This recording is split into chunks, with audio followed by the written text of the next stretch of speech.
Hello बच्चों, कैसे हो? सब बढ़िया, एकदम मजे में। तो मैं चिंतन देसाई आप सबका बहुत बहुत स्वागत करता हूं हमारे ये फिजिक्स चैनल में।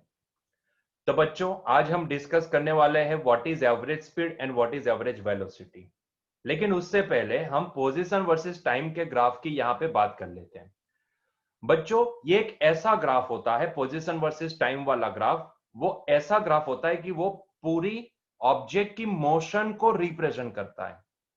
जैसे यहां पे मैंने सेंटेंस लिखा है, such a graph is a powerful tool to represent and analyze different aspects of motion of an object। ये मैंने क्यों लिखा है, ये सारी चीजें ना आपको समझ में आ जाएगी जब हम ये वाला ग्राफ जब स्टडी करेंगे तब। ठीक है, ग्राफ ऑफ ए कार, ठीक है, उसको जब स्टडी करेंगे तब आपको समझ में आ जाएगा कि ये पोजीशन वर्सेस टाइम का ग्राफ क्यों इतना इंपॉर्टेंट होता है। वैसे तो आपको यह समझ में आना चाहिए कि कोई भी ऑब्जेक्ट मोशन में कब कहलाता है, जब भी वो object with respect to time अगर अपनी पोजीशन चेंज करता हो। तो अगर सोचो ना कि अगर कोई object with respect to time अपनी पोजीशन चेंज कर रहा है, मैं उसका पूरा ग्राफ यहां पे बना दूं, तो यार ग्राफ को देख के मैं उसकी सारे मोशन की नेचर को समझ सकता हूं। कब उसकी वेलोसिटी इंक्रीज हुई होगी, कब उसकी वेलोसिटी डिक्रीज हुई होगी, कब उसने कांस्टेंट वेलोसिटी से मोशन की होगी, वो सारी चीजें मुझे यहां पे पता लग सकता है कि नहीं।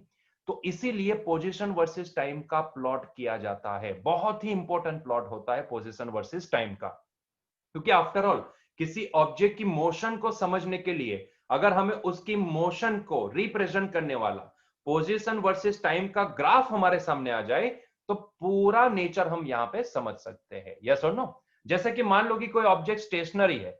सोचो वो स्टेशनरी ऑब्जेक्ट है तो उसका ग्राफ कैसा होगा। अगर मान लो कि ये एक स्टेशनरी ऑब्जेक्ट है तो उसका ग्राफ कैसा होगा, आपके सामने है पहला वाला ग्राफ। देखो, पहला वाला ग्राफ जो भी है वो स्टेशनरी ऑब्जेक्ट को शो करता है। तो मुझे कैसे पता चलेगा कि ये वाला जो ऑब्जेक्ट है वो स्टेशनरी है? ध्यान से देखो, ध्यान से देखो। एक्स एक्सिस पे क्या है? टाइम है। ये एक्स एक्सिस पे क्या है? ये टाइम की एक्सिस है कि नहीं? एक्स एक्सिस पे बच्चों यहाँ पे टाइम दिया गया है आपको, ठीक है।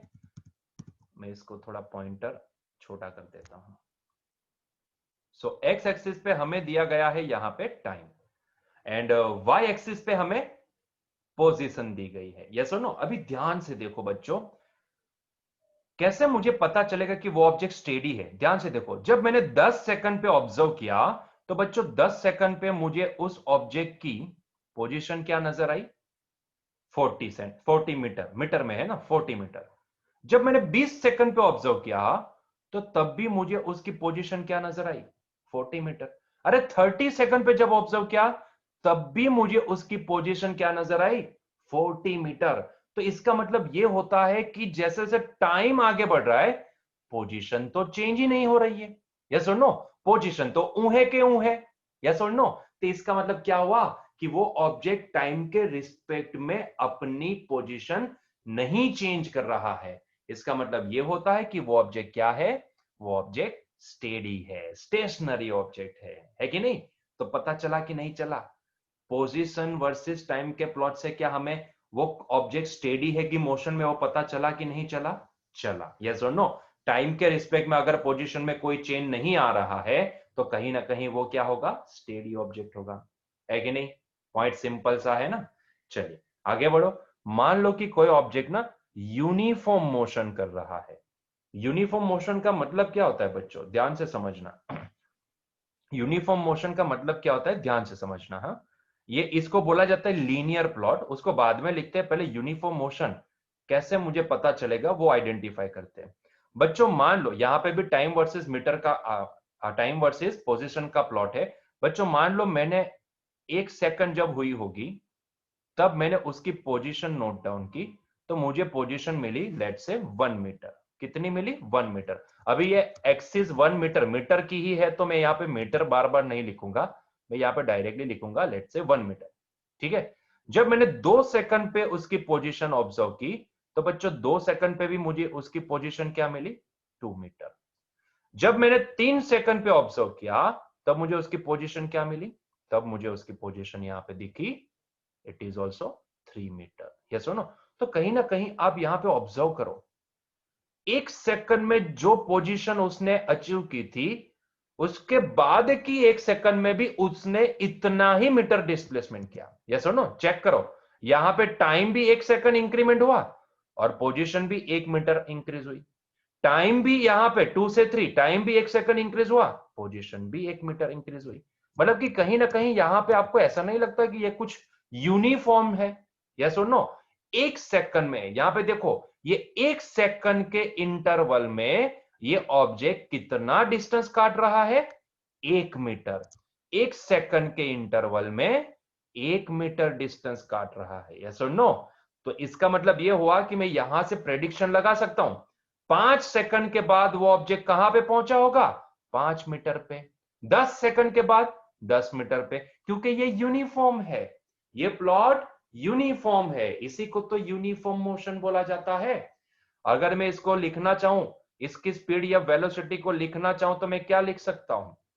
मैं लिख सकता हूं 1 मीटर पर सेकंड, मतलब कि एवरी सेकंड उसका डिस्टेंस कितना कट रहा है?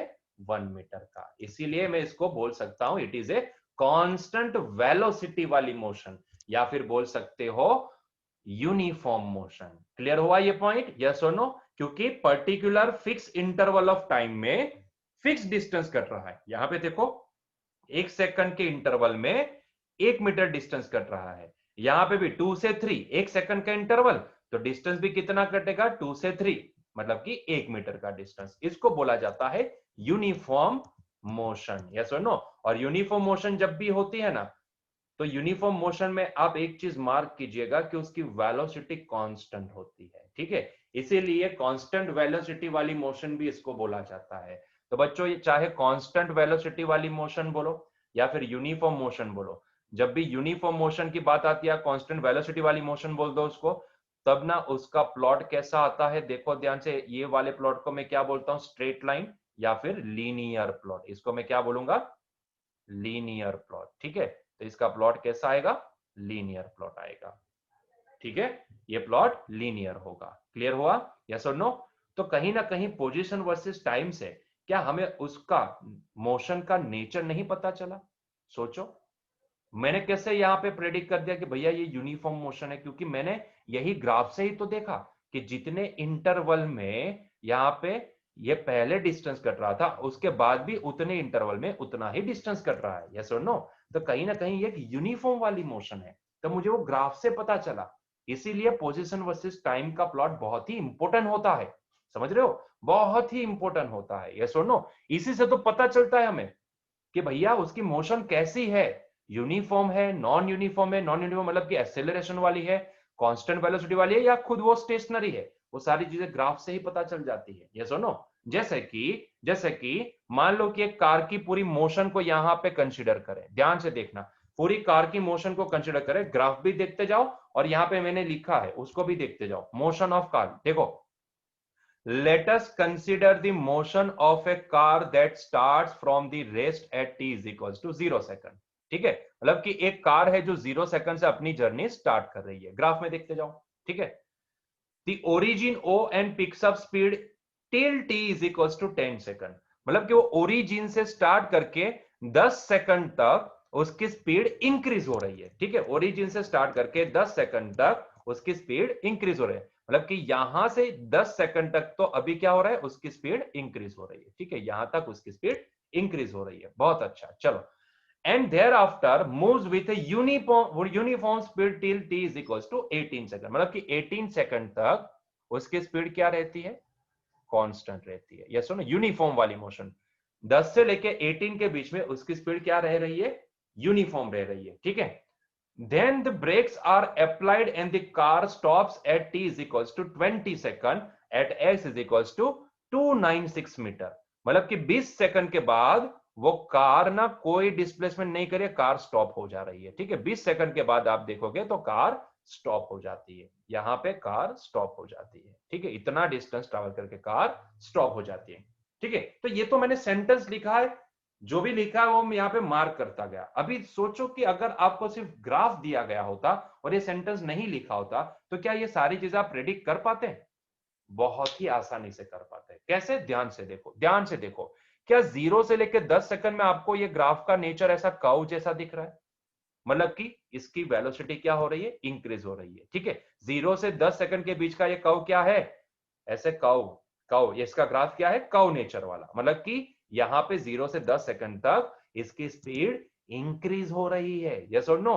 Then after sorry, then after 10 से 18 सेकंड के बीच में ग्राफ को देखो, क्या ये लीनियर नहीं है, चेक करो, क्या ये स्ट्रेट लाइन नहीं दिख रही है आपको? जी हाँ, बिल्कुल दिख रहे हैं, मतलब कि ये तो लीनियर प्लॉट है, ये एक लीनियर ग्राफ है, यस और नो। और लीनियर ग्राफ हो तो ये कौन सी मोशन हो जाती है, यूनिफॉर्म मोशन, अभी ही तो देखे, यस और नो। तो ये तो लीनियर प्लॉट है, 10 से लेके 18 सेकंड के बीच में ये लीनियर प्लॉट है, मतलब कि 10 से लेके 18 सेकंड के बीच में उसकी स्पीड कैसी है, यूनिफॉर्म है, यही तो लिखा है यहाँ पे, देखो सेंटेंस में है कि नहीं।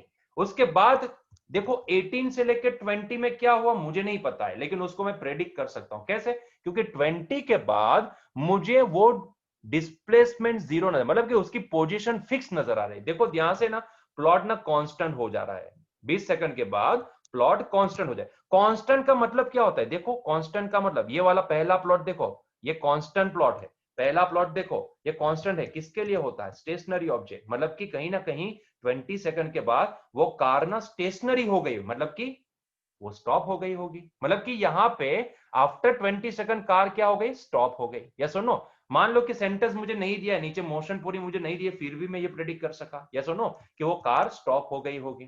तो इसका मतलब ये होता है, तो फिर 18 से लेके 20 सेकंड के बीच में क्या हुआ होगा, तो ड्राइवर ने ब्रेक लगाई होगी, ड्राइवर ने क्या किया होगा, ब्रेक लगाई होगी, यस और नो, सीधी सी बात है ना। गाड़ी ऐसे थोड़ी ना स्टॉप होती है, ब्रेक लगानी पड़ती है कि नहीं, यस और नो, कहीं ना कहीं ब्रेक लगानी पड़ती है। तो 18 से लेके 20 सेकंड के बीच में ड्राइवर ने क्या किया होगा, ब्रेक लगाई होगी, है कि नहीं। पूरी मोशन आपने ग्राफ से ही पता कर ली, यस और नो। 0 से 10 सेकंड में मुझे कर्व दिख रहा है, इंक्रीमेंटल कर्व, मतलब कि यहाँ पे स्पीड जो भी है वो धीरे धीरे इंक्रीज हो रही है उसकी, यस और नो।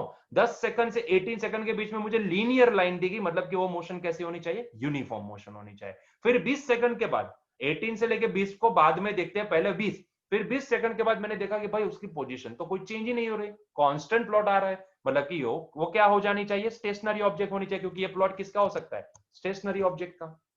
इसका मतलब ये होता है कि 20 सेकंड के बाद कार स्टॉप हो चुकी होगी, यस और नो। तो कहीं ना कहीं 18 से लेके 20 के बीच में, क्योंकि अप टू 18 तो वो कांस्टेंट वेलोसिटी से मोशन कर रही थी, तो इन बिटवीन 18 और 20 के बीच में ही कुछ यहां पे ऐसा हुआ, क्या हुआ होगा, गाड़ी को स्टॉप करना है तो क्या करना पड़ता है भैया, ब्रेक लगानी पड़ती है कि नहीं। तो 18 से लेके 20 सेकंड के बीच में ये जो 2 सेकंड का जो इंटरवल है, उसमें वो ड्राइवर ने ब्रेक लगाई होगी, है कि नहीं। क्लियर हुआ पॉइंट। तो देखो बच्चों, यहां पे ग्राफ को देख के ही हम उसकी पूरी मोशन समझ सकते हैं। पोजीशन वर्सेस टाइम का प्लॉट इसीलिए बहुत ही इंपॉर्टेंट होता है, यस और नो। यहाँ पे अगर ये सेंटेंस लिखे हैं, ठीक है, लिखे हैं, ठीक है, लेकिन नहीं लिखे होते तो भी मैं इसकी मोशन को समझ सकता हूं फ्रॉम दी ग्राफ, ठीक है। क्लियर हुआ पॉइंट। तो इसीलिए पोजीशन वर्सेस टाइम का प्लॉट इंपॉर्टेंट है हमारे लिए। क्लियर हुआ पॉइंट, यस और नो। तो यहां से हमें क्या चीज पता चली, हाँ, यहां से हमें ये चीज पता चली कि जब भी ऑब्जेक्ट स्टेशनरी होता है तो उसका एक्स वर्सेस टी का प्लॉट क्या होना चाहिए, constant plot. X versus T का प्लॉट क्या होना चाहिए, इसको मैं क्या बोलूंगा, कांस्टेंट प्लॉट, ठीक है, कांस्टेंट प्लॉट। और जब भी ऑब्जेक्ट यूनिफॉर्म मोशन करता है तो इसका प्लॉट कैसा होना चाहिए, लीनियर प्लॉट होना चाहिए। क्लियर हुआ यहां तक का पॉइंट, यस और नो, ये चीज हमें पता चली। क्लियर है, चलो तो आगे बढ़े। ठीक है, तो अब बात करते हैं एवरेज वेलोसिटी की। देखो बच्चों, कोई ऑब्जेक्ट मोशन में कब होता है वो तो हमें समझ में आता है, ठीक है, हम वो समझ चुके हैं कि whenever that object is changing the position with respect to time, so we can say that that object is right now in the motion, ठीक है, वो हमें पता है। क्लियर है, यस और नो। लेकिन मेरे दिमाग में ये क्वेश्चन आता है कि भाई कोई एक ऑब्जेक्ट मोशन में है तो भैया वो कितनी तेजी से अपनी पोजीशन चेंज कर रहा है, क्वेश्चन तो आना चाहिए ना। किसी ऑब्जेक्ट की मोशन तो हो रही है, समझ में आता है कि किसी ऑब्जेक्ट की मोशन हो रही है, लेकिन ये भी जानना जरूरी है कि वो ऑब्जेक्ट कितनी तेजी से अपनी पोजीशन चेंज कर रहा है, कौन सी डायरेक्शन में कितनी तेजी से वो अपनी मोशन कर रहा है, मतलब कि अपनी पोजीशन चेंज कर रहा है, ये जानना भी बहुत ही जरूरी होता है। इसीलिए बच्चों हमें यहां पे किसी ऑब्जेक्ट की मोशन को रिप्रेजेंट करने के लिए, उसको समझने के लिए यहां पे और एक फिजिकल क्वांटिटी चाहिए जो उसकी तेजी बता सके कि वो कितनी तेजी से जा सकता है, ठीक है। यहां पे मैंने सेंटेंस में लिखा है how fast how fast is the position changing with time, ये जानना भी बहुत ही जरूरी होता है। इसीलिए हम यहां पे एक और फिजिकल, एक्चुअली एक नहीं दो फिजिकल क्वांटिटी यहां पे डिफाइन करेंगे। One is the average velocity and second one is the average speed. Yes और no, average velocity and average speed. Clear हुआ ये पॉइंट? ठीक है, कोई भी मोशन है, कोई भी ऑब्जेक्ट मोशन में है, ठीक है, समझ में आता है कि मोशन में कैसे है, सारी चीजें, रेफरेंस प्लेन वगैरह हम सब कुछ समझ चुके हैं। ठीक है, तो हमें ये तो समझ में आ जाता है कि भाई ऑब्जेक्ट मोशन में है, वो अपनी position with respect to time change कर रहा है, तो हमने मान लिया कि वो ऑब्जेक्ट मोशन में है। लेकिन सवाल तो ये भी है ना कि भाई वो कैसी मोशन कर रहा है, मतलब कि वो कितनी तेजी से अपनी पोजीशन चेंज कर रहा है, ये भी तो जानना जरूरी होता है उसकी मोशन को शो करने के लिए, उसके मोशन को एनालाइज करने के लिए, है कि नहीं? तो वो भी इतना इंपॉर्टेंट होता है। तो इसीलिए हम यहाँ पे दो फिजिकल क्वांटिटी डिफाइन करेंगे, एक होगी एवरेज वेलोसिटी एंड दूसरी होगी एवरेज स्पीड। यस और नो? तो आइए देखते हैं एवरेज वेलोसिटी क्या है। यहां पे बच्चों डेफिनेशन लिखी है। डेफिनेशन ऑफ एवरेज वेलोसिटी क्या है? Average velocity is defined as the change in position और displacement divided by the time interval. बस इतना ही देखना है, इतना ही देखना है, यही उसकी डेफिनेशन है। ठीक है, एवरेज वेलोसिटी क्या है? Average velocity is defined as the change in position और displacement divide by time interval. ठीक है, बस इतना सेंटेंस आपको याद होना चाहिए। एवरेज वेलोसिटी है क्या? Displacement upon time interval. Short में समझिए, डिस्प्लेसमेंट अपॉन टाइम इंटरवल। अभी डिस्प्लेसमेंट क्या है, पाथ लेंथ क्या है, वो हमने प्रीवियस लेक्चर में देख लिया है। अगर आपने वो वीडियो नहीं देखा तो प्लीज जाइए, प्लेलिस्ट सर्च करिए, तो वहां पे आपको डिस्प्लेसमेंट एंड पाथ लेंथ का एक वीडियो मिल जाएगा, उसको देखिए पहले। ठीक है, वो पहले देखिए। यस और नो? तो displacement and time play path length यो क्या होती है, वो सारी चीजें मैंने वहां पे समझाई है। यस और नो? चलो अभी यहां पे आगे बढ़ते हैं। हाँ, तो डेफिनेशन क्या है वेलोसिटी की? डेफिनेशन, हाँ, displacement upon time interval. Yes और नो? हाँ, ये एवरेज है ना, यहाँ पे कौन सा शब्द यूज किया है? एवरेज।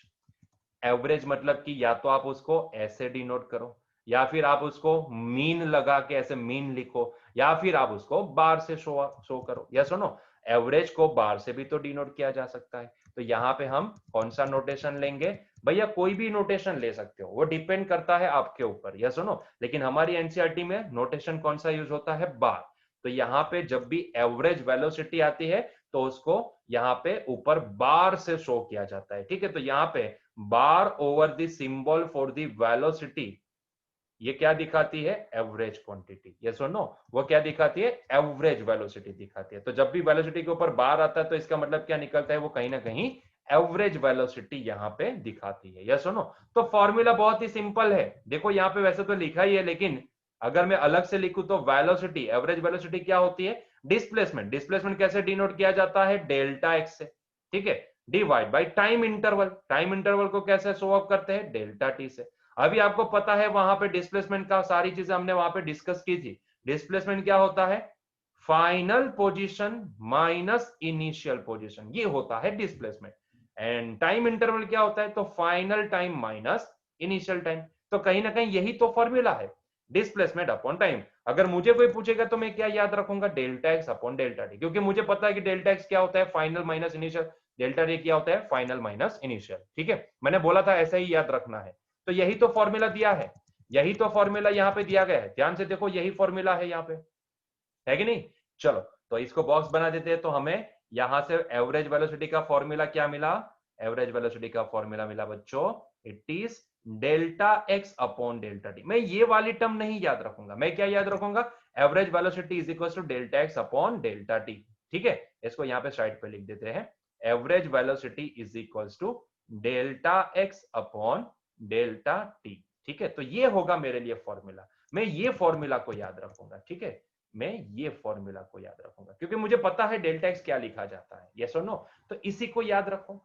क्लियर है पॉइंट? यहाँ पे डेल्टा एक्स में x2 क्या है, x1 क्या है, वो भी आपको पता है। x1 मतलब कि initial position at time t1 and x2 क्या है? Final position at time t2।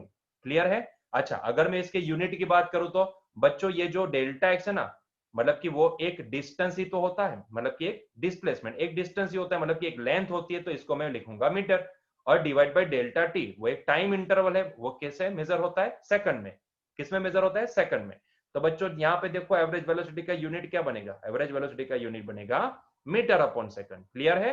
तो ऐसा यूनिट ऑफ वेलोसिटी क्या होती है, वेलोसिटी का ऐसा यूनिट मीटर पर सेकंड होता है। हाँ, ये अलग चीज है कि हम जब भी कभी भी रियलिटी में यूज करें, एवरीडे एप्लीकेशन में अगर इसको यूज करना चाहे तो वहां पे हम मीटर पर सेकंड ना लिख के हम क्या लिखते हैं, किलोमीटर पर आवर। यस और नो, हम क्या लिखते हैं, किलोमीटर पर आवर। लेकिन जब भी हमें फिजिक्स के रिलेटेड कभी भी कोई भी क्वेश्चन आएगा तो बच्चों हमें उसको हमेशा मीटर पर सेकंड में ही लिखना है, क्योंकि इसके पीछे का रीजन है। चैप्टर नंबर 2 में हम पढ़े थे कि एसआई सिस्टम ने क्या किया था, सारी चीजें स्टैंडर्डाइज की थी। उन्होंने बताया था कि नाउ ऑनवर्ड्स जब भी आप किसी भी फिजिकल क्वांटिटी को डिफाइन करोगे तो यहां पे आपको ध्यान रखना है बच्चों कि उसका यूनिट ना वो एसआई सिस्टम के अनुसार ही होना चाहिए। यस और नो? तो कई बार क्वेश्चन में ना आपको कंफ्यूज करने के लिए आपको वेलोसिटी ना किलोमीटर पर आवर में दी जाएगी और आपको बोलेंगे कि बच्चों अभी इसके रिलेटेड ये वगैरह ये सारी चीजें कैलकुलेट करो। तो हम क्या करते हैं, सीधा किलोमीटर पर आवर को ही लिख लेते हैं और आंसर निकाल के लेके आते हैं। लेकिन हम वो भूल जाते हैं कि हमें उसको मीटर पर सेकंड में कन्वर्ट करना है। Without changing in metre per second we can not solve that question. समझो, हमारे लिए फिजिक्स में ऐसा यूनिट में ही आंसर आना चाहिए। हाँ, अगर वहां पे कहीं पे आपको बोला गया है कि don't change it into the metre per second, या फिर अगर कोई एमसीक्यू है जिसमें भी आपको जो रिजल्टेंट निकालने को बोला गया है वो रिजल्टेंट ऐसा ही सिस्टम में नहीं है, ऐसा यूनिट सिस्टम में नहीं, तो आप उसको ऐसे ही रहने देते तो चलेगा, ठीक है। लेकिन अगर वहां पे कुछ मेंशन नहीं है तो convert it into the SI unit system, ठीक है। अभी प्रश्न ये आता है, क्वेश्चन ये आ जाता है कि भैया किलोमीटर पर आवर को मीटर पर सेकंड में कन्वर्ट कैसे करें। अरे भैया बहुत ही सिंपल है, करना कुछ भी नहीं। जैसे कि मान लो कि मुझे एक वेलोसिटी दी गई है, लेट्स से एवरेज वेलोसिटी मुझे यहाँ पे प्रोवाइडेड है, that is 36 kilometre per our. और मेरी चाहत क्या है, मेरी चाहत यह है कि मुझे इसको कन्वर्ट करना है मीटर पर सेकंड में। तो how I can convert it into the metre per second, कैसे कन्वर्ट करूं मैं इसको। करना कुछ भी नहीं, अरे भैया किलोमीटर एंड आवर को मीटर और सेकंड में कन्वर्ट कर दो, सिंपल ही तो है। 36 इंटू किलोमीटर, 1 किलोमीटर बराबर, इसको मान लो 1 किलोमीटर, इसको मान लो 1 आवर, ठीक है। तो 1 किलोमीटर बराबर कितना मीटर होता है, 1000, तो मल्टीप्लाई कर दिया 1000 से, ठीक है। और hour, 1 hour is equal to कितना सेकंड होता है, तो आपको पता है 3600 सेकंड, ठीक है। एक काम करो, ये जीरो जीरो को ना छम्मा छम्मा कर दो, तो यहां से आपको कुछ समझ में आएगा। देखो 36 इंटू 10/36 आया, ठीक है। अभी इसको ना डिवाइड कर देते हैं, 5 टू जा एंड 18 टू जा, तो कहीं ना कहीं मुझे यहां पे क्या मिला पता है, 36 इंटू 5/18, ठीक है। अभी इसका आंसर जो भी आता है वो इसका आंसर आएगा वैसे तो 10 मीटर पर सेकंड, लेकिन समझने वाली बात यह है कि जिस वेलोसिटी जो आपको किलोमीटर पर आवर में दी गई है and you are asked to convert it into the metre per second, तो जो किलोमीटर पर आवर वाली वैल्यू है ना बच्चों, उसको मल्टीप्लाई कर दो 5/18 से, दैट्स इट। 5/18 से मल्टीप्लाई कर दो, definitely you will get that value in the metre per second. तो किसी भी किलोमीटर पर आवर वाली वेलोसिटी को मीटर पर सेकंड में कन्वर्ट करना, तो बच्चों क्या करोगे आप उसको 5/18 से मल्टीप्लाई कर दोगे, दैट्स इट। जो भी वेलोसिटी प्रोवाइडेड है बच्चों, क्या करो उसको 5/18 से मल्टीप्लाई कर दो, जो भी आंसर आएगा ना वो मीटर पर सेकंड में आएगा, ठीक है। वो 1000/3600 ऐसे लिखने की जरूरत नहीं, सीधा याद रखो 5/18 से मल्टीप्लाई कर दो। जो भी वेलोसिटी किलोमीटर पर आवर है, you want to convert it into the metre per second, क्या करना है 5/18 से मल्टीप्लाई कर दो, बात खत्म। यस और नो? चलो एक एग्जांपल लेते हैं, एक एग्जांपल और लेते हैं, ध्यान से देखना, ठीक है। मैं एक यहाँ पे एक वेलोसिटी लिखता हूं, आपको क्या करना है उसको मीटर पर सेकंड में कन्वर्ट करना है, ठीक है। चलो मान लो कि बच्चों मैंने एक वेलोसिटी ली है, let's say it is 72 kilometre per our. बताओ इसकी मीटर पर सेकंड क्या होगी, बताओ इसकी मीटर पर सेकंड क्या होगी, जल्दी से कमेंट सेक्शन में लिखो मीटर पर सेकंड क्या होगी। लाइव चैट ऑन है ना, हाँ जी, लिखो लिखो लिखो क्या होगी इसकी। तो मैं क्या करूंगा इसको मीटर पर सेकंड में कन्वर्ट करने के लिए, 72 मल्टीप्लाई बाय 5/18, सिंपल। हाँ, ये कितना हो गया, 18 4 72 and 5 4 20 metre per second, that's it. तो कोई भी किलोमीटर पर आवर वाली वेलोसिटी है तो उसको 5/18 से मल्टीप्लाई करने से वो मीटर पर सेकंड में कन्वर्ट हो जाएगी। यस और नो? सिंपल है ना, यस और नो? अच्छा, तो आई होप सो कि आपको समझ में आ गया है। तो क्या करना है, 5/18 से मल्टीप्लाई करना है। अच्छा, एक वो मोस्ट इंपोर्टेंट, बहुत ही इंपोर्टेंट पॉइंट, ध्यान से देखो बच्चों। हमने देखा था कि डिस्प्लेसमेंट जो होता है ना वो वेक्टर क्वांटिटी होता है, और ये जो वेलोसिटी बनती है ना वो किसका यूज करके बनाई जाती है, तो डिस्प्लेसमेंट और टाइम का, ठीक है। डिस्प्लेसमेंट एंड टाइम का, और नहीं एंड टाइम का, ठीक है। तो यहाँ पे बच्चों डिस्प्लेसमेंट तो वेक्टर क्वांटिटी, वेक्टर मतलब कि वो तो डायरेक्शन के ऊपर डिपेंड करते हैं। अगर पॉजिटिव डायरेक्शन में आगे बढ़े तो डिस्प्लेसमेंट पॉजिटिव होता है, नेगेटिव में आगे बढ़ोगे तो डिस्प्लेसमेंट नेगेटिव होगा। तो मतलब कि वो तो डायरेक्शनल क्वांटिटी है। डिस्प्लेसमेंट डिफाइन करना है तो डायरेक्शन चाहिए, और कहीं ना कहीं वेलोसिटी भी तो डिस्प्लेसमेंट से बनती है, यस और नो।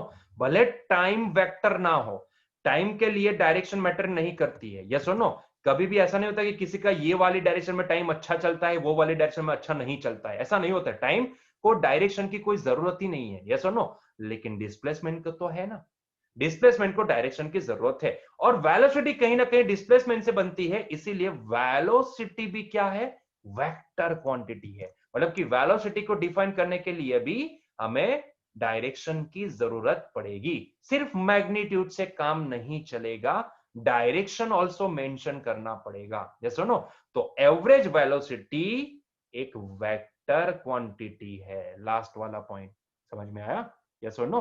अभी ये वेक्टर क्या है, स्केलर क्या है, वो सारी चीजें ना इसके बाद नेक्स्ट चैप्टर जो भी है ना उसमें समझ में आ जाएगा, डिटेल में वेक्टर की चर्चा करेंगे। अभी के लिए इतना समझ लो कि जहां पे मैग्नीट्यूड के साथ डायरेक्शन लिखनी पड़ती है, डायरेक्शन भी इंपॉर्टेंट होती है, उसको वेक्टर बोला जाता है। और जहां पे सिर्फ मैग्नीट्यूड से काम चल जाता है, डायरेक्शन की जरूरत नहीं है, उसको स्केलर बोला जाता है। ठीक है, अभी के लिए इतना याद रखो, ठीक है। आई बात समझ में। तो एवरेज वेलोसिटी है क्या, डिस्प्लेसमेंट अपॉन टाइम। डिस्प्लेसमेंट मतलब कि delta x and time interval, यहाँ पे इंटर टाइम नहीं, टाइम इंटरवल मतलब कि डेल्टा टी, यस और नो, क्लियर है। तो ये हो गया वेलोसिटी का फॉर्मूला, ठीक है। और वो फॉर्मूला हम यहाँ पे लिखे हैं, तो इसको मैं मिटा देता हूं, ठीक है।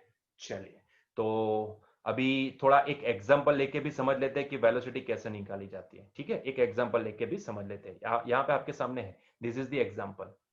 यही एग्जांपल का यूज करके हम देख लेते हैं कि कैसे वेलोसिटी, एवरेज वेलोसिटी निकाली जाती है। मान लो बच्चों, ये एक कार की मोशन है। कौन सी वाली कार की, अरे भैया ये वाली स्लाइड में देखे थे ना, ये जिस कार का ग्राफ है ना, जिसकी मोशन हमने यहाँ पे वगैरह वो सेंटेंस वगैरह लिखा है, ठीक है, हमने देखा था, उसका यहां तक का पोर्शन देखो, यहां तक का पोर्शन, 8 सेकंड तक का पोर्शन देखो। बस इतना जो पोर्शन है ना, उसी को हमने क्या किया है, जूम कर दिया है। क्या किया है, जूम कर दिया है, जूम पे जूम कर दिया है, ठीक है। और जूम करके मैंने यहां पे प्लॉट किया है। सो ये जो सेक्शन है 0 से 8 सेकंड के बीच का सेक्शन, वो वाली कार जो हमने एग्जांपल में देखा था ना पहली स्लाइड में, वही कार का पोर्शन है, वही कार की मोशन का पोर्शन है, ठीक है। क्लियर है, हमने सिर्फ जूम करके देखा है। मुझे क्या यहां पे बोला है, मुझे क्या निकालना है, ध्यान से सुनो बच्चों। मुझे 5 से लेके 7 सेकंड के बीच में, ये जो इंटरवल ना 5 से लेके 7, ये ब्लैक कलर का जो शेडेड एरिया है ना, उसको देखो, 5 से लेके 7 सेकंड के बीच का जो ये पोर्शन है ना, इतने टाइम इंटरवल में उसकी एवरेज वेलोसिटी कितनी है वो निकालना है, ठीक है, वो निकालना है, ठीक है। आई बात समझ में, क्या करना है, मुझे 5 से लेके 7 सेकंड का जो इंटरवल है, इतना इंटरवल जो भी है ना, इतने इंटरवल में उसकी एवरेज, वो कार की एवरेज वेलोसिटी कितनी है वो निकालना है। क्लियर है पॉइंट। चलिए तो निकालते हैं, फॉर्मूला ही यूज करते हैं बच्चों। फॉर्मूला क्या है, एवरेज वेलोसिटी निकालने का फॉर्मूला क्या है, लिखा हो मुझे फॉर्मूला। एवरेज वेलोसिटी क्या होती है, delta x upon delta T, मतलब कि डिस्प्लेसमेंट अपॉन टाइम। अच्छे बच्चों की तरह पहले तो initial position and final position यहां पे ग्राफ में पॉइंट आउट कर लेते हैं। अच्छा, जब टाइम t1 था, मतलब कि इनिशियल पोजीशन, ये हो गया हमारा टाइम t1, तब मैंने नोट डाउन किया कि भैया पोजीशन कितनी थी, लेट से x1 थी, कितनी थी, x1 थी। जब टाइम t2 फाइनल पोजीशन, ये हो गई हमारी फाइनल पोजीशन 7 सेकंड, तब हमने नोट डाउन किया कि भैया उसका फाइनल पोजीशन क्या था, 27.4 मीटर। देखो यहां पे दिखा, यहां पे अलग से ये वैल्यू लिख के दिया गया है, ठीक है। ये वाला पॉइंट जहां पे इंटरसेक्ट कर रहा है वो पॉइंट कौन सा है, 27.4। तो फाइनल पोजीशन उस कार की क्या थी, 7 सेकंड को मैंने फाइनल टाइम पीरियड माना, टाइम माना t2। तब मैंने देखा तो भैया वहां पे उसकी पोजीशन क्या थी, 27.4, ठीक है। तो हमने क्या किया, t1 t2 and x1 x2 को पॉइंट आउट कर लिया। अभी लगाते हैं फॉर्मूला, डेल्टा एक्स क्या होता है बच्चों, फाइनल माइनस इनिशियल, मतलब कि x2 minus x1 divide by t2 minus t1, है कि नहीं, यस और नो। अच्छा, अच्छे बच्चों की तरह बताओ मुझे, x2 का वैल्यू कितना है बच्चों, 27.4 है, कितना है, 27.4 है, माइनस x1 कितना है बच्चों 10 है कि नहीं, डिवाइड बाय t2 कितना है बच्चों, t2 है 7 एंड t1 कितना है 5, है कि नहीं। चलो ये कितना हुआ बच्चों, देखो 27.4 माइनस 10 कितना हो जाएगा 17.4, ठीक है, डिवाइड बाय ये 7 माइनस 5, 7 माइनस 5 मतलब ये हो जाएगा 2, यस और नो। और मुझे यहां पे दिख रहा है क्योंकि 2 8 16 होता है, तो कहीं ना कहीं ये वैल्यू आनी चाहिए 8.7 मीटर पर सेकंड। तो ये हो गई इसकी एवरेज वेलोसिटी, है कि नहीं, ये हो गई इसकी एवरेज वेलोसिटी। क्लियर है पॉइंट, यस और नो। तो कितना आसान है, देखो फॉर्मूला लगाना है, v bar is equal to delta x by delta t, that's it, ठीक है, डिस्प्लेसमेंट अपॉन टाइम, यही तो फॉर्मूला है एवरेज वेलोसिटी निकालने का। फिर क्या करना है, अगर आपको ग्राफ प्रोवाइडेड है तो ग्राफ में देखो पॉइंट आउट कर दो कौन सी इनिशियल है कौन सी फाइनल है, ठीक है, उसको पॉइंट आउट कर दो और फिर यही फॉर्मूला में प्लेस कर दो, you will get that answer. अच्छा एक और चीज बताऊं बच्चों, यहां पे ध्यान से नोट डाउन करना, ये एक और चीज बताता हूं बच्चों, ये जो हमने delta x by delta T लिखा है ना, यहाँ पे देखो इन्होंने डॉटेड लाइन से कुछ दिखा है, वैसा तो ये कर्व है, ये ध्यान से डॉटेड लाइन को छोड़ के अगर इसको फोकस करोगे तो ये तो कर्व है, यस और नो, लेकिन उन्होंने कर्व के नजदीक में एक डॉटेड लाइन स्ट्रेट लाइन बताई है बच्चा, ये जो स्ट्रेट लाइन होती है ना बच्चों, इसको बोला जाता है स्लोप, इसको बोला जाता है स्लोप, यस और नो। तो कहीं ना कहीं बच्चों ये जो delta x by delta T होता है ना, उसको स्लोप भी बोला जा सकता है। यहाँ पे जो मैंने लिखा है ना delta x by delta t, ठीक है, this delta x by delta t is nothing but equal to slope, इसको मैं ना स्लोप के बाजू में लिखता हूँ, इसको मैं स्लोप के बाजू में लिखता हूँ, ठीक है, तो it is nothing but the slope delta x by delta T, इसको बोला जाता है स्लोप, यस और नो, स्लोप। हाँ ये थोड़ा सा कर्व नेचर है, लेकिन कर्व नेचर एंड ये जो डॉटेड लाइन जो इन्होंने स्ट्रेट लाइन दिखा है डॉटेड लाइन, इन दोनों के बीच में ना बहुत ही नेग्लिजिबल डिस्टेंस रह गया है, ठीक है, तो इसको आप अप्रोक्सीमेटली स्लोप के बराबर मान सकते हो, और यही होता है स्लोप, यही होता है कर्व का स्लोप। तो कहीं ना कहीं जैसे आगे बढ़ेंगे ना इंस्टेंटेनियस वेलोसिटी आएगी ना, तब यहाँ पे यही delta x by delta T ना dx बाय dt हो जाएगा, मतलब कि ये वैल्यू ना और छोटी हो जाएगी, और छोटी, ये जो गैप है ना अभी इतना है, इतना गैप है ना, वो धीरे धीरे और छोटा और छोटा और छोटा, फिर एकदम छोटा, ये जो dx बाय dt हो जाएगा ना तब ये एकदम छोटा, मतलब कि एक पॉइंट के बराबर हो जाएगा, एक पॉइंट के बराबर ये गैप हो जाएगा, यस सुनो, तब उसको हम परफेक्टली स्लोप बोल सकेंगे, यस सुनो, तब इसको स्लोप ही बोलेंगे। लेकिन अभी के लिए ये समझ लो कि इट इज ए स्लोप, है कि नहीं, क्लियर हुआ ये पॉइंट, ये मैथमेटिकल टर्म है, मैथमेटिक्स वाले बच्चे मैथमेटिक्स में पढ़ेंगे, लेकिन अभी के लिए हमारे लिए ये थोड़ा सा इंपॉर्टेंट है, तो इसको याद रख लो कि ये जो delta x by delta T हमने लिखा है, जो डॉटेड लाइन दिखाई है, वो एक्चुअल में P1 से लेके P2 के बीच का स्लोप दिखा रहा है, ये सुनो वो क्या दिखा रहा है, स्लोप दिखा रहा है, क्लियर है। चलिए वैसे तो फॉर्मूला ही लगाना होता है, स्लोप वगैरह नहीं समझ में आता तो कोई टेंशन लेने की जरूरत नहीं है, अभी के लिए फॉर्मूला कैसे अप्लाई करते हैं वो समझ में आना चाहिए, ठीक है। तो क्लियर हुआ ये point average velocity, I hope so कि आपको अभी कोई इसमें डाउट नहीं है। एवरेज वेलोसिटी है क्या, एवरेज वेलोसिटी कुछ भी नहीं है, डिस्प्लेसमेंट को टाइम इंटरवल से डिवाइड कर दो, जो वैल्यू मिलेगी that will be the average velocity. क्यों हमें ये वेलोसिटी एंड स्पीड वगैरह डिफाइन करने की जरूरत पड़ती है, क्योंकि भैया कोई ऑब्जेक्ट मोशन में है वो तो समझ में आता है, लेकिन वो कितनी तेजी से अपनी पोजीशन चेंज कर रहा है वो भी तो जानना जरूरी होता है, यस और नो। तो वो जानने के लिए हम लोग और दो ऐसे फिजिकल क्वांटिटी को डिफाइन करते हैं, एक है एवरेज वेलोसिटी एंड दूसरी है एवरेज स्पीड। क्लियर है पॉइंट, चलिए आगे बढ़े। नेक्स्ट देखो ये स्लाइड में क्या दिया गया है, देखो यहाँ पे बहुत ही बढ़िया सा सेंटेंस आपको मैंने दिया है, यहाँ पे average velocity can be positive negative और जीरो। याद करो ये सेंटेंस हमने कहाँ देखा था, अरे ये सेंटेंस तो डिस्प्लेसमेंट में भी लिखा था, displacement can be positive, displacement can be negative, displacement can be zero, है कि नहीं, लिखा था कि नहीं लिखा था, है कि नहीं लिखा था कि नहीं लिखा था। हाँ तो अगर ये वेलोसिटी भी जो डिस्प्लेसमेंट से डिफाइन होती है ना, तो अगर डिस्प्लेसमेंट पॉजिटिव हो सकता है, डिस्प्लेसमेंट नेगेटिव हो सकता है, डिस्प्लेसमेंट जीरो हो सकता है, तो कहीं ना कहीं वेलोसिटी भी तो डिस्प्लेसमेंट से ही डिफाइन होती है, तो वेलोसिटी भी तो पॉजिटिव हो सकती है, वेलोसिटी भी तो नेगेटिव हो सकती है, वेलोसिटी भी तो जीरो हो सकती है कि नहीं, यस और नो। अरे यार नहीं समझ में आया, कोई बात नहीं, चलो समझाता हूं, कब पॉजिटिव होगी कब नेगेटिव होगी कब जीरो होगी, या फिर अगर आपको अभी भी डाउट है कि सर ये पॉजिटिव क्यों होगी नेगेटिव क्यों होगी जीरो क्यों होगी, तो उसके लिए मैंने ना यहाँ पे 3 ग्राफ यहाँ पे ड्रॉ किए हैं, वैसे ये आपके एनसीईआरटी की किताब में है, सारी चीजें मैंने वहीं से ली है, ये सुनो एनसीईआरटी पढ़ रहे हैं ना, तो उसी के लिए मैंने एनसीईआरटी की बुक का ही यहाँ पे सहारा लिया है, ये सुनो। तो ध्यान से देखिएगा, मैं यहाँ पे प्रूव कर दूंगा कि भैया वेलोसिटी पॉजिटिव हो सकती है, अगर जिन बच्चों ने ये समझ लिया कि displacement positive, negative and zero हो सकता है और वेलोसिटी उसी के ऊपर से डिफाइन होती है। तो डिस्प्लेसमेंट अगर पॉजिटिव नेगेटिव जीरो हो सकता है तो वेलोसिटी भी पॉजिटिव नेगेटिव जीरो हो सकती है, क्योंकि कहीं ना कहीं वेलोसिटी होती है delta x upon delta t. ठीक है, अगर इनको ये बात समझ में आ गई है तो उनको यहां पे ज्यादा ध्यान देने की जरूरत नहीं है। मैं जो समझाने वाला हूं वो सिर्फ उन लोगों के लिए जिनको अभी तक ये समझ में नहीं आया है कि अगर डिस्प्लेसमेंट पॉजिटिव नेगेटिव जीरो हो सकता है तो वेलोसिटी भी पॉजिटिव नेगेटिव जीरो हो सकती है। तो उन लोगों के लिए ये है, ये ग्राफ वगैरह जिन लोगों को अभी भी समझ में नहीं आया है। ध्यान से देखते जाए, जिनको समझ में नहीं आया वो लोग यहाँ पे ध्यान देंगे। सुनो, ध्यान से देखना मैं क्या करने वाला हूँ, ध्यान से देखना।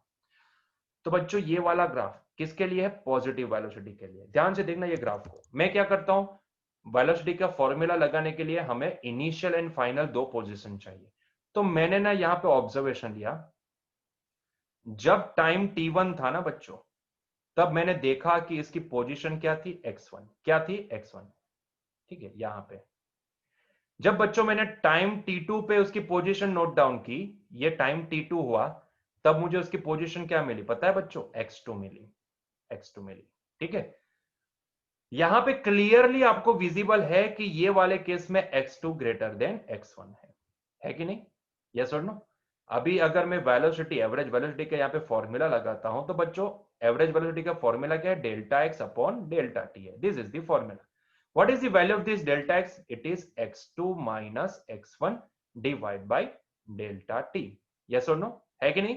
अच्छा, अच्छे बच्चों की तरह मुझे बताओ, क्या यहां पे x2 ग्रेटर देन x1 है? जी हाँ। तो इसका मतलब ये होता है ना कि x2 ग्रेटर देन x1 है तो कहीं ना कहीं x2 minus x1 greater than zero होगा, है कि नहीं? मतलब कि पॉजिटिव होगा। अभी सोचो यहां पे x2 minus x1 greater than zero है, यहां पे मैं डेल्टा टी ना लिख के मैं इसको अगर t2 माइनस t1 भी लिखूं, वैसे तो टाइम हमेशा इंक्रीमेंटल फॉर्मेट में ही रहता है, तो मुझे ये बोलने की जरूरत है डेल्टा टी तो हमेशा ग्रेटर देन जीरो ही रहेगा। ठीक है, ये t2 माइनस t1 हमेशा ग्रेटर देन जीरो ही रहेगा। तो देखो न्यूमरेटर वाली टर्म भी ग्रेटर देन जीरो, डिनोमिनेटर वाली तो ऑलवेज ग्रेटर देन जीरो रहने वाली, क्योंकि टाइम तो हमेशा इंक्रीमेंटल। मैं अभी कुछ मेजर कर रहा हूं, 5 सेकंड के बाद मेजर करूंगा ना तो टाइम इंक्रीज ही होगा, डिक्रीज कभी नहीं होगा। टाइम में पीछे जाना पॉसिबल नहीं है, टाइम के साथ चलना पड़ता है। आगे की सोच सकते हैं लेकिन आगे भी जाना पॉसिबल नहीं होता है। हाँ, लेकिन टाइम के साथ साथ अगर t1 से t2 चले गए तो वापिस t1 तक नहीं आ सकते। या सुनो, हम आगे बढ़ सकते हैं, पीछे पॉसिबल नहीं होता है। Yes no? तो टाइम तो हमेशा, टाइम का इंटरवल तो हमेशा ग्रेटर देन जीरो ही रहेगा। सारा खेलना ये न्यूमरेटर वाली टर्म के ऊपर होता है, क्योंकि डिस्प्लेसमेंट नेगेटिव हो सकता है। लेकिन ये वाले केस में तो क्लियर कट है, आप समझ सकते हो कि न्यूमरेटर में x2 minus x1 greater than zero है, डिनोमिनेटर तो हमेशा ग्रेटर देन जीरो। धन धन पॉजिटिव पॉजिटिव का डिवीजन क्या होता है? पॉजिटिव होता है। यस और नो? तो कहीं ना कहीं यहां पे जो हमारी एवरेज वेलोसिटी आएगी वो ग्रेटर देन जीरो, मतलब कि पॉजिटिव आएगी, इज पॉजिटिव। ठीक है, क्लियर है? चलो इसका भी प्रूफ देते हैं, नेगेटिव कब होगी उसका भी प्रूफ। आपके सामने ग्राफ है, ग्राफ को देखते जाओ। मैं क्या करूंगा वेलोसिटी निकालने के लिए? मैं पहले तो उसका initial final point find out करूंगा, उसको मार्क करूंगा। ठीक है, तो मैंने क्या किया, पहले तो इसके लिए टाइम t1 पे जब मैंने इसकी पोजीशन फाइंड आउट की तो मुझे मिली वो x1। लेट से वो यहां पे है। ठीक है, जब मैंने टाइम t2 के ऊपर उसकी पोजीशन फाइंड आउट करने की कोशिश की तो मुझे उसकी पोजीशन मिली x2। ठीक है, वो यहां पे है। अभी यहां पे क्लियर कट दिख रहा है आपको कि x1 is greater than x2 है कि नहीं? चलो अभी अगर मैं इसके लिए अगर मैं एवरेज वेलोसिटी का फॉर्मूला लिखता हूं तो ये हो जाएगा बच्चों delta x upon delta T. Formula अगर लिखूं डेल्टा एक्स क्या होता है? x2 माइनस x1 होता है, डिवाइड बाय डेल्टा टी क्या होता है? t2 माइनस t1 होता है। हमें पता है न्यूमरेटर तो ऑलवेज ग्रेटर देन जीरो होगा टाइम इंटरवल, लेकिन यहां पे थोड़ा प्रॉब्लम है। देखो यहां पे x1 ग्रेटर देन x2 है, तो जब भी मैं x2 माइनस x1 करूंगा ना बच्चों, तो छोटी वैल्यू में से बड़ी वैल्यू सब्ट्रैक्ट होगी तो आंसर तो नेगेटिव आएगा, लेस देन जीरो आएगा। तो यहां पे तो न्यूमरेटर हो गया बच्चों जीरो। यस और no? Sorry, less than zero, zero नहीं, लेस देन जीरो। तो इसका मतलब ये निकलता है कि भैया न्यूमरेटर वाली टर्म मतलब कि डिस्प्लेसमेंट यहां पे नेगेटिव हुआ। तो डिस्प्लेसमेंट नेगेटिव होने के कारण, क्योंकि टाइम इंटरवल तो हमेशा पॉजिटिव रहता है, तो डिस्प्लेसमेंट नेगेटिव होने के कारण यहां पे मुझे वेलोसिटी भी क्या मिली? नेगेटिव मिली, है कि नहीं? यस और नो? तो क्या वेलोसिटी नेगेटिव हो सकती है? बिल्कुल हो सकती है। किसकी वजह से नेगेटिव हो सकती है? डिस्प्लेसमेंट की वजह से नेगेटिव हो सकती है। ठीक है, या सुनो, क्योंकि टाइम इंटरवल तो ऑलवेज पॉजिटिव ही होता है। चलो उसी तरह क्या वेलोसिटी जीरो हो सकती है? चलो देखते हैं स्टेशनरी ऑब्जेक्ट के लिए, ध्यान से देखते जाओ। तो मैंने टाइम t1 पे बच्चों इसकी पोजीशन मार्क की, लेट से वो आई x, ठीक है x। जब मैंने टाइम t2 पे उसकी पोजीशन मार्क की तो बच्चों तब भी मुझे ये पोजीशन क्या मिली? x ही मिली। अभी मैं क्या करूं भैया, दोनों पोजीशन x ही है, यहां पे मैं क्या करूं? ये स्टेशनरी ऑब्जेक्ट है, आपको पता होना चाहिए स्टेशनरी ऑब्जेक्ट के लिए यहां पे प्लॉट क्या आता है? कांस्टेंट लाइन आता है, कांस्टेंट प्लॉट होता है, यस और नो। खैर यहां पे हम फॉर्मूला लगा के चेक करते हैं, delta v is equal, sorry, average velocity is equals to delta x बटे डेल्टा टी।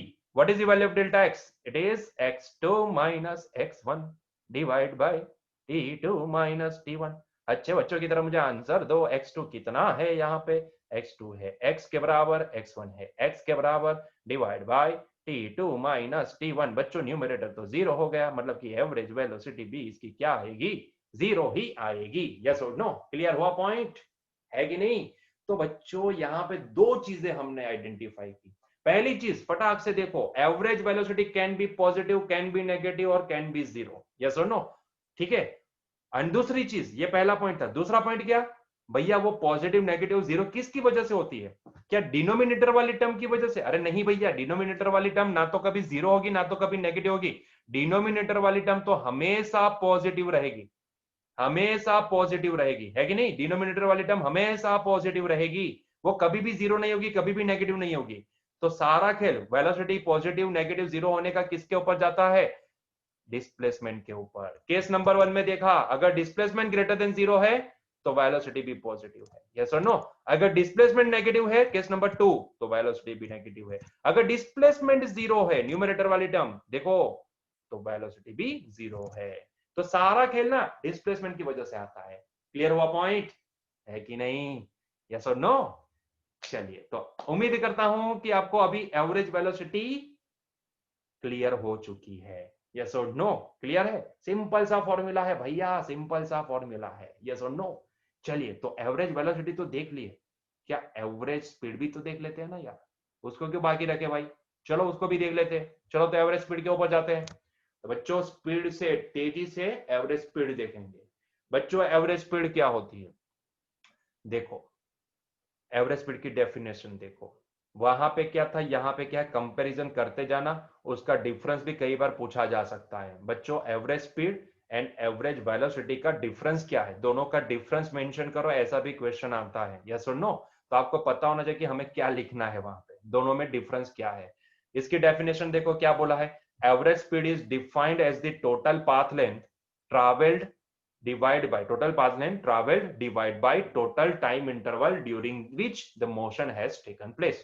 मैं सिर्फ इतना देखूंगा, यहां पे अंडरलाइन करता हूं, average speed is defined as the total path length, ठीक है? ट्रैवल नहीं, इसको इसको अंडरलाइन नहीं करेगा, टोटल पाथ लेंथ इसको अंडरलाइन करो, इंपॉर्टेंट जो फॉर्मूला बनाते ना उसको अंडरलाइन करो, total path length divide by total time interval. Yes और नो?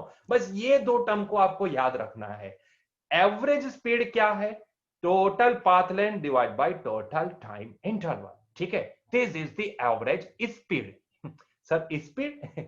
अरे स्पीड मतलब स्पीड, स्पीड स्पीड इस, अरे यार छोड़ो ना यार, स्पीड, एवरेज स्पीड, यस और नो?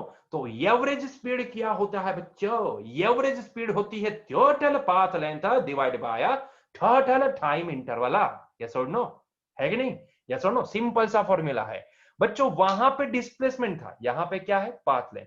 क्या आपको ये नहीं पता कि पाथ लेंथ तो हमेशा पॉजिटिव होती है?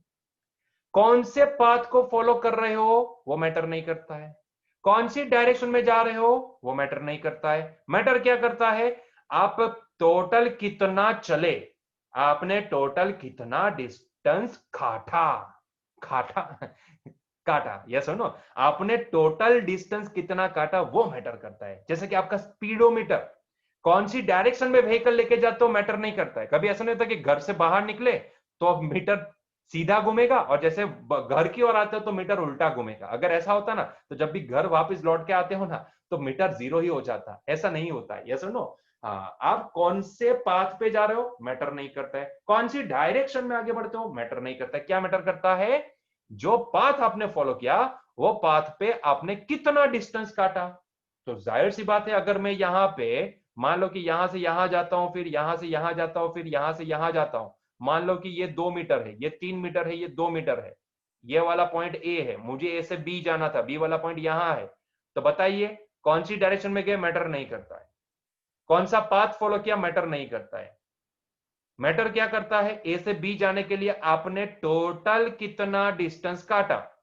अगर मैं ये वाले केस की बात करूंगा तो मैंने टोटल कितना डिस्टेंस काटा, तो मैं आसानी से बोल सकता हूं यहां पे मैंने टोटल उतना डिस्टेंस काटा जितना ये पाथ का लेंथ है, यस और नो? और पाथ की लेंथ कितनी है?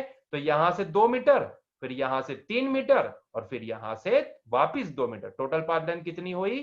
टोटल पाथ लेंथ हुई 2 + 3 + 2, कितना हो जाएगा? 7 मीटर, है कि नहीं? तो ये मैटर करता है, डायरेक्शन मैटर नहीं करती है। हाँ, डिस्टेंस है इसीलिए यहां पे डायरेक्शन मैटर नहीं करती है, यस और नो? लेकिन अगर यहाँ पे डिस्प्लेसमेंट होता तो डायरेक्शन मैटर करती, यस और नो? लेकिन ये तो पाथ लेंथ है ना, डायरेक्शन मैटर नहीं करती है। मतलब कि आपका जो स्पीडोमीटर होता है ना, उसी की बात कर रहे हैं हम लोग, यस और नो?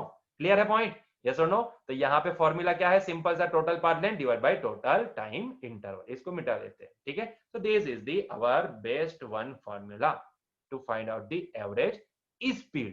अरे सर अभी तो सीधा बोलो, स्पीड होता है। अच्छा बच्चों चलो स्पीड, ठीक है? तो ये हो गया हमारा formula, total path length divide by total time. अभी अभी ही देखा हमने कि स्पीड एंड वेलोसिटी है तो दोनों डिफरेंट थी, समझना है तो दोनों डिफरेंट थिंग, दोनों फिजिकल, दोनों डिफरेंट फिजिकल क्वांटिटीज है, but then also they are having the same unit. क्योंकि अगर निकालने जाओगे तो टोटल पाथ लेंथ भी क्या होती है बच्चों? मीटर में ही मेजर होती है ना, इसका यूनिट क्या बनेगा? मीटर। और ये जो टाइम इंटरवल है वो तो सेकंड में ही मेजर होता है, तो ध्यान से देखो इसका भी यूनिट क्या बनेगा? Metre per second. वेलोसिटी का भी क्या था? Metre per second. अरे भैया भले दो अलग फिजिकल क्वांटिटी है लेकिन हम ये पढ़ चुके हैं भैया, याद करो थोड़ा।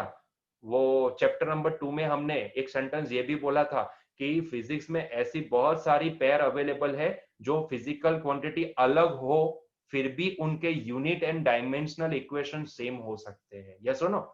इसका बेस्ट एग्जांपल पहली पेयर ये है, average speed and average velocity. Both are the different physical quantity. एक बनती है डिस्टेंस को टाइम से डिवाइड करने से, और एक बनती है डिस्प्लेसमेंट को टाइम का डिवाइड करने से, यस और नो? दोनों अलग है फिर भी दोनों के यूनिट भी सेम है, दोनों का डायमेंशनल इक्वेशन भी सेम है। क्लियर है? यस और नो? क्लियर है ना?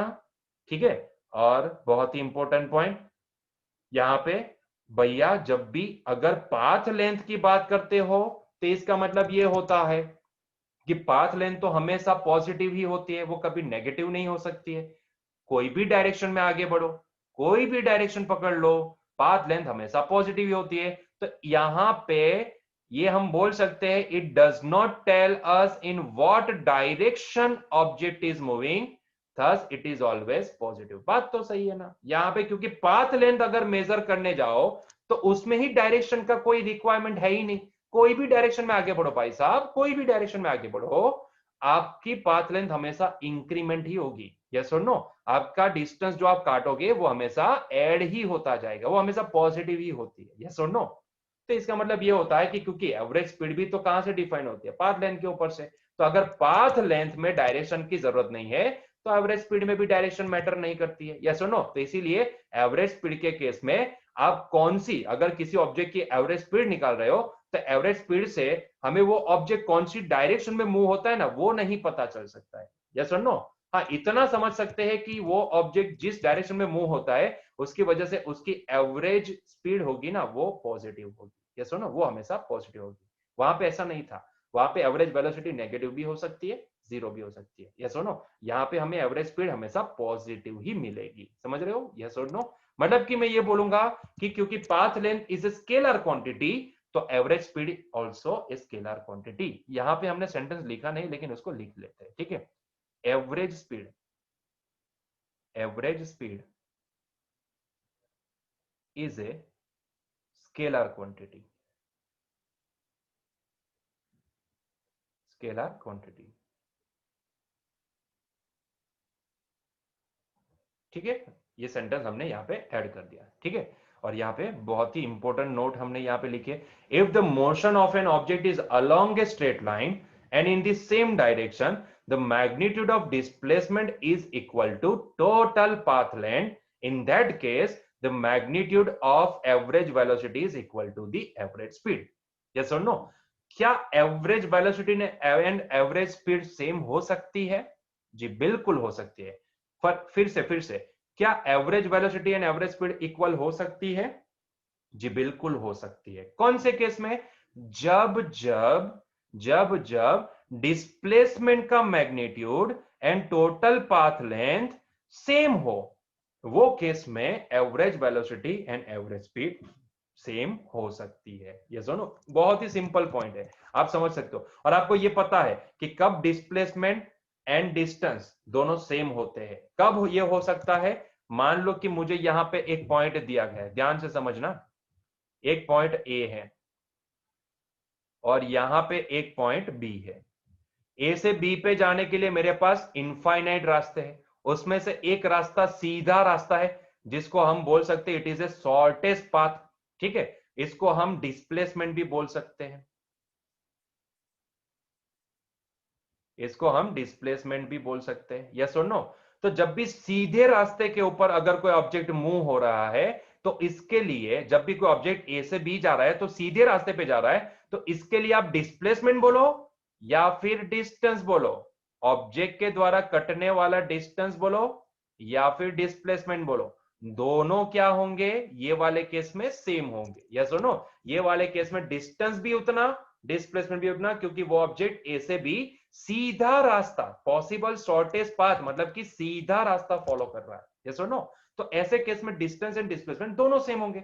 अभी ऐसे केस में अगर मैं यहां पे वो ऑब्जेक्ट की एवरेज वेलोसिटी निकालूं या फिर एवरेज स्पीड निकालूं, दोनों क्या आएगी? सेम आएगी, क्योंकि स्पीड का भी फॉर्मूला क्या? Total path length upon total interval of time. यहां से यहां जाने में लिए टाइम जो भी लगने वाला वो उतना ही लगने वाला है। यस और नो? तो अभी मैं इसको, ये ऑब्जेक्ट को बोलूं कि वो भैया वो डिस्प्लेसमेंट कर रहा है या फिर बोलो डिस्टेंस कर रहा है, दोनों सेम ही होगा ना। ये एक स्पेशल केस हो गया। ये ऐसा केस है कि जिसमें ऑब्जेक्ट पॉसिबल सीधा रास्ता, शॉर्टेस्ट पाथ यहां पे ले रहा है। तो ऐसे केस में ये एक ऐसा केस होगा कि जब डिस्टेंस एंड डिस्प्लेसमेंट दोनों सेम होंगे। यस और नो? और जब जब ये दोनों सेम होंगे, तब तब हम बोल सकते हैं कि तब average speed and average velocity दोनों सेम होंगी। यस और नो? इसीलिए हमने यहां पे लिखा है if the motion of an object, ध्यान से देखो इस सेंटेंस को, ध्यान से देखो इस सेंटेंस को, हो सके तो इसको अंडरलाइन भी करते जाओ मियां। क्या मियां? इसको अंडरलाइन भी करते जाओ। If the motion of object is along a straight line. Sir आप अंडरलाइन कर सकते हो, हम कैसे करें? आपके स्क्रीन के ऊपर है। ठीक है, चलो अपनी नोट में तो कर सकते हो ना। इफ द मोशन, अरे यार वापिस लिंक तोड़ दिया आपने, वापिस। If the motion of an object is along a straight line and in the same direction, the magnitude of displacement is equal to total path length. ठीक है, और ऐसे केस में जब डिस्प्लेसमेंट एंड पाथ लेंथ दोनों same हो, in that case the magnitude of average velocity is equal to the average speed. Yes or no? पहले sentence में ये लिखा है कि कब displacement and path length same होंगे, एंड दूसरे सेंटेंस में लिखा है कि जब डिस्प्लेसमेंट एंड पाथ लेंथ दोनों सेम होंगे, तब average velocity and average displacement दोनों, sorry average velocity and average speed दोनों सेम होगी। क्लियर हुआ ये पॉइंट? क्लियर है? तो ये हो गई बात एवरेज स्पीड की। तो एवरेज स्पीड एक स्केलर क्वांटिटी है, एवरेज वेलोसिटी एक वेक्टर क्वांटिटी है। तो उम्मीद करता हूं दोस्तों, बच्चों सभी को ये आज का लेक्चर में जो भी हमने समझा है वो सारी चीजें समझ में आई होगी। ये सुनो, उम्मीद करते हैं बच्चों, ये सुनो कि आपको हमने जो भी समझा है वो समझ में आया है। फॉर्मूला याद रखना है भैया, फॉर्मूला याद रखना है, average speed total path length upon total time interval, average velocity displacement upon time interval, that's it, इतना ही याद रखना है। क्लियर है?